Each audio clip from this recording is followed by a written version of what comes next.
Hello' everyone, আশা কৰিছোঁ সকলো ভালে আছে। লগতে মোৰ সদায় ভালেই। আজি গৈ আছোঁ থিয়েটাৰ চাবলৈ। ঘৰৰ ওচৰতে হৈছে, মানে জাজৰিতে, নগ'লেতো নহ'ব ন, যিহেতু ঘৰৰ ওচৰতে হৈ আছে। প্ৰথম দিনাখনতো চাবই নাপালোঁ। প্ৰথম দিনাখন আমি ফুৰিবলৈ গৈছিলোঁ। নেক্সট দিনাখন গ'লোঁ। নেক্সট দিনাখন কাহিনীটো মিলনমালা আছিলে। বহুতেই ভাল লাগিলে দেই চাই পেলাই। মাজতে কিন্তু বহুতেই কান্দিলোঁ। বহুত দুখ লগা আছিলে সেইকাৰণে। আৰু নেক্সট দিনাখন ৰুদ্ৰপ্ৰতাপ আছিলে। ৰুদ্ৰপ্ৰতাপখনো চাই ভাল লাগিলে, কিন্তু প্ৰথম দিনাখন কাহিনীটো বেছিয়ে ভাল লাগিছিলে। আৰু তাৰ মাজে মাজে খোৱা বোৱা চলিয়ে আছে। আৰু নেক্সট দিনাখন মা আৰু কাকাও আমাৰ ঘৰলৈ আহিছিলে, সিহঁতকো লগত লৈ গ'লোঁ।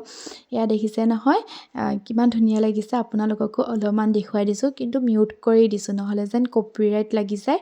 সেইকাৰণে যদি ভিডিঅ'টো চাই ভাল লাগিছে, লাইক, কমেণ্ট, শ্বেয়াৰ, ছাবস্ক্ৰাইব কৰিব নাপাহৰিব দেই। আৰু সেয়াই লাষ্টত ৰাজকুমাৰ দাকো লগ কৰি আহিলোঁ, ফটো চটো উঠি আহিলোঁ। ভাল লাগিলে তেখেতৰ লগতো লগ কৰি পেলাই। তেনেহ'লে আজিলৈ বাই বাই।